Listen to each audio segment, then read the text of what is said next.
नमस्कार बंधुरा हमारे यूट्यूब चैनल सुस्वागतम। আমরা এই মুহূর্তে যাচ্ছি গোন্দলপাড়া এসি চ্যাটার্জি লেনের জগদ্ধাত্রী পুজোটি দেখতে। গোন্দলপাড়া এসি চ্যাটার্জি লেনের জগদ্ধাত্রী পুজোটি দেখতে গেলে আপনাকে মানকুণ্ড স্টেশন থেকে তেমাথা আসতে হবে, যেখানে রানীমার পুজো হয়। ওখান থেকে 200 মিটার ডান দিকে হেঁটে এলে এই গোন্দলপাড়া এসি চ্যাটার্জি লেনের পুজোটি পাওয়া যায়। গোন্দলপাড়া এসি চ্যাটার্জি লেনের পুজোর এবছরের থিম রয়েছে গ্রাম বাংলা এবং গ্রাম বাংলা সংস্কৃতি। মণ্ডপের মধ্যে সম্পূর্ণ গ্রাম বাংলা এবং গ্রাম বাংলা সংস্কৃতিকে তুলে ধরা হয়েছে। আমরা দেখতে পাবো ঢেকি, দেখতে পাবো গ্রাম বাংলা মানুষের জনজীবন, দেখতে পাবো তাদের ব্যবহার করা সমগ্র সামগ্রী, দেখতে পাবো তাদের জীবনগুলো বিভিন্ন পটচিত্রের মধ্যে। আর অল্পক্ষণের অপেক্ষা আমরা পৌঁছে গেছি মেন গেটেতে। এটা এন্ট্রি গেট বানানো হয়েছে, দুটো গেট রয়েছে। এটা ডান দিকের গেট রয়েছে। ডান দিকের গেট দিয়ে আমরা আস্তে আস্তে চলেছি মণ্ডপের পথে। সামনেই দেখতে পাচ্ছি মণ্ডপটি হয়েছে। মণ্ডপটি আলো দিয়ে সুন্দরভাবে সাজিয়ে তোলা হয়েছে। রয়েছে বেশ কিছু খড়ের কাজ, খড় দিয়ে বানানো হয়েছে তিনটি চালা মেন এন্ট্রি গেটের চালাটি সব থেকে উঁচু এবং বাকি চালাগুলো একটু ছোট ছোট রয়েছে। সুবর্ণ জয়ন্তী বর্ষ রয়েছে এখানে। আমরা আস্তে আস্তে এগিয়ে চলেছি মণ্ডপের ভিতরে। প্রচুর সংখ্যক মানুষ আসেন এখানে পুজো দেখতে। প্রত্যেক বছর কোনো না কোনো নতুন থিম উপহার দেয়।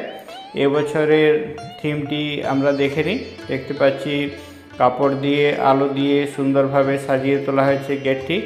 গেটের দুপাশে রয়েছে অনেক মাটির জিনিসপত্র, হাঁড়ি, কলসি এবং অন্যান্য জিনিসপত্র রয়েছে, এবং রয়েছে ধানের শীষ এবং ধান। গ্রাম বাংলার মানুষের জনজীবনের সাথে যুক্ত সমস্ত জিনিসগুলো এখানে তুলে ধরা হয়েছে। রয়েছে কুলার কাজ এবং বাঁশ এবং বেতের কাজ। কুলো দিয়ে তৈরি করা হয়েছে বিভিন্ন প্রতিমা, কুলো দিয়ে তৈরি করা হয়েছে বিভিন্ন শেপ। আমরা দেখতে পাচ্ছি একটি ময়ূরের শেপ বানানো হয়েছে কুলো দিয়ে।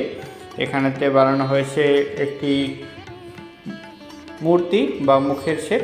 ডান দিক এবং বাঁ দিকে রয়েছে দুটি ময়ূরের শেপ রয়েছে এবং এটি এন্ট্রি গেট রয়েছে। প্রচুর সংখ্যক মানুষ আসছেন এবং মণ্ডপটি পরিদর্শন করছেন, সঙ্গে পরিদর্শন করছেন মাতৃ প্রতিমা।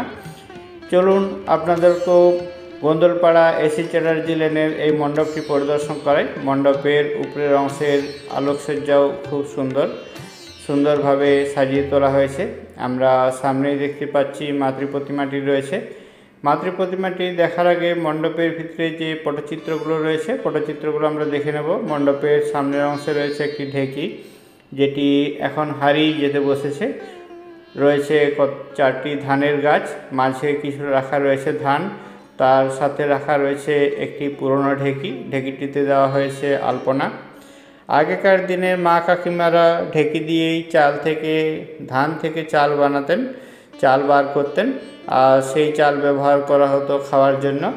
আমরা বিভিন্ন পটচিত্র দেখতে পাচ্ছি। পটচিত্রের মধ্যে বিভিন্ন গল্প, বিভিন্ন রূপকথা এবং বিভিন্ন দেবদেবীর মূর্তিগুলি তুলে ধরা হয়েছে। এখানে আমরা দেবাদিদেব মহাদেবকে দেখতে পাচ্ছি। মহাদেব বসে আছেন, পাশে হাওয়া করছেন দুজন। আমরা কতগুলো সরার মধ্যেও এই ধরনের পটচিত্রগুলো দেখতে পাচ্ছি। পটের মধ্যে চিত্র রয়েছে এবং বেশ কিছু চিত্র রয়েছে প্রিন্টেড। এখানে দেখতে পাচ্ছি নৌকার মধ্যে রয়েছেন দেবদেবীরা সমস্ত তাদের বাহন যে রয়েছে সে বাহনের উপরে বিরাজমান আছেন। রয়েছেন লক্ষ্মী, সরস্বতী, সমস্ত দেবদেবীগুলো। লক্ষ লক্ষ দেবতা রয়েছেন আমাদের হিন্দুদের। তাদের এই বিভিন্ন যে রূপগুলো রয়েছে এবং তাদের যে সমস্ত সেবায়েতরা ছিলেন তাদের যে রূপগুলো রয়েছে সেই সমস্ত রূপগুলো এখানে তুলে ধরা হয়েছে। গ্রাম বাংলার জীবনের সাথে জড়িত সমস্ত দেব দেবীর রূপকে তুলে ধরা হয়েছে। আমরা মণ্ডপের উপরের অংশ এবং নিচের অংশতে এই ধরনের অনেক সুন্দর সুন্দর ডিজাইন দেখতে পাচ্ছি গণেশ দেবতাকে। মণ্ডপটি কেমন লাগছে জানাতে ভুলবেন না। আপনাদের কমেন্টের অপেক্ষায় রইলাম। চ্যানেলটিতে নতুন হলে চ্যানেলটিকে সাবস্ক্রাইব করে আমাদের পাশে থাকুন। ভিডিওটি পছন্দ হলে অবশ্যই একটি লাইক করে দেবেন। আপনার মতামত জানাতে ভুলবেন না। আপনার মতামত আমাদের জন্য খুবই গুরুত্বপূর্ণ। আপনার মতামত আমাদেরকে পরবর্তী ভিডিও বানানোর জন্য উৎসাহ দেয়।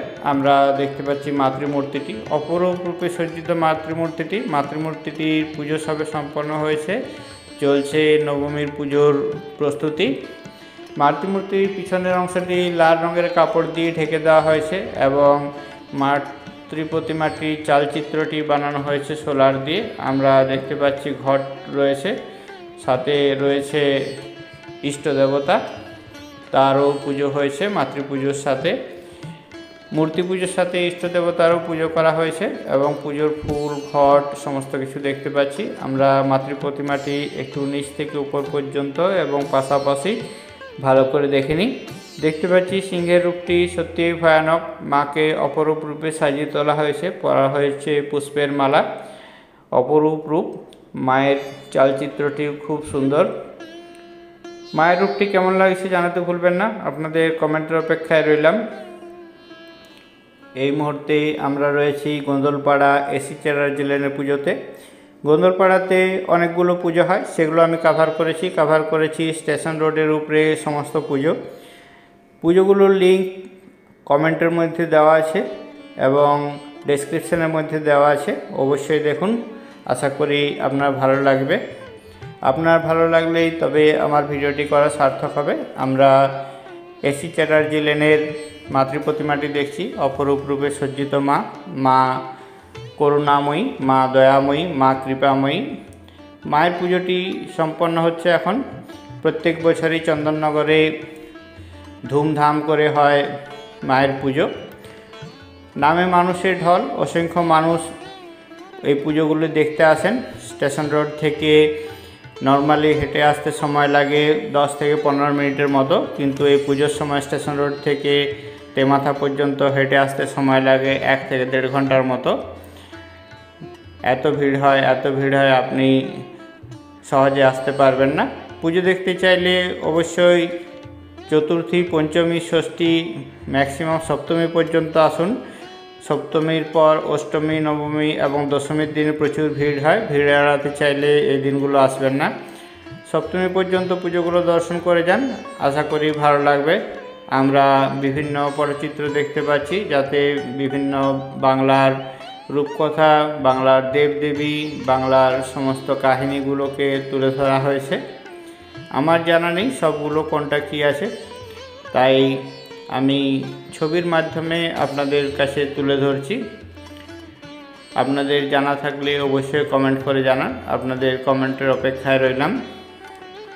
মণ্ডপের ভিতরের সজ্জাটি আমার খুবই ভালো লেগেছে। আপনাদের কেমন লাগছে অবশ্যই জানাবেন। আমরা দেখতে পাচ্ছি বিভিন্ন ছোট্ট মূর্তি তৈরি করে পটচিত্রের মাধ্যমে এখানে উপস্থাপনা করা হয়েছে। চ্যানেলটিতে নতুন হলে চ্যানেলটিকে সাবস্ক্রাইব করে আমাদের পাশে থাকুন। ভিডিওটি ভালো লাগলে অবশ্যই একটি লাইক করে দেবেন। আমরা দেখতে পাচ্ছি হরপার্বতীকে, দেবাদিদেব মহাদেব এবং মা পার্বতী রয়েছেন এখানে। নিচে দেখতে পাচ্ছি আরও বেশ কিছু দেবদেবীদের। মণ্ডপের ভিতরের অংশটি খুব সুন্দর, প্রচুর সংখ্যক মানুষ আসছেন এবং মানুষের চোখে মুখের হাসি দেখেই বোঝা যায় যে তাদের মণ্ডপটি সত্যিই খুব পছন্দ হয়েছে, সত্যিই খুব ভালো লেগেছে। সঙ্গে রয়েছে অপরূপ মাতৃমূর্তি। ভিডিওটি আপনার কেমন লাগছে অবশ্যই কমেন্ট করে জানাবেন। আপনার কমেন্টের অপেক্ষায় রইলাম। রাখা হয়েছে ধানের পাত্র। দেখতে পাচ্ছি এখানে রাক্ষসী রূপ ধারণ করে কৃষ্ণকে খেতে চাইছে বক রাক্ষস। অপরূপ রূপে সজ্জিত মণ্ডপটি।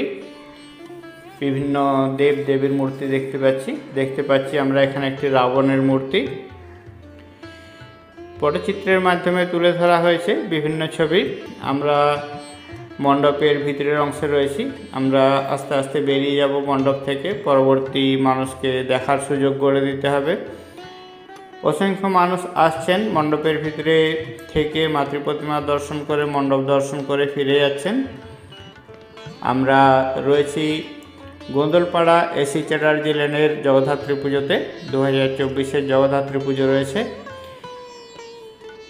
মাতৃ প্রতিমাটি দর্শন করালাম, মণ্ডপটি দর্শন করালাম। আপনাদের কেমন লাগলো জানাতে ভুলবেন না, আপনাদের কমেন্টের অপেক্ষায় রইলাম। মাতৃ প্রতিমাটিকে আরেকবার আপনাদেরকে জুম করে দেখিয়ে দিচ্ছি। মায়ের রূপটি অপরূপ রূপ লেগেছে আমার। আপনাদের কেমন লাগছে অবশ্যই জানান। আমরা গোন্দলপাড়া এসি চ্যাটার্জি লেনের পুজোর মাতৃ প্রতিমাটি দেখছি। অপরূপ রূপে সজ্জিত মা জগদ্ধাত্রী, মা কৃপাময়ী, মা দয়াময়ী। আমরা জুম আউট করে বেরিয়ে গেলাম এখান থেকে। ভিডিওটি সম্পূর্ণ দেখার জন্য অনেক অনেক ধন্যবাদ।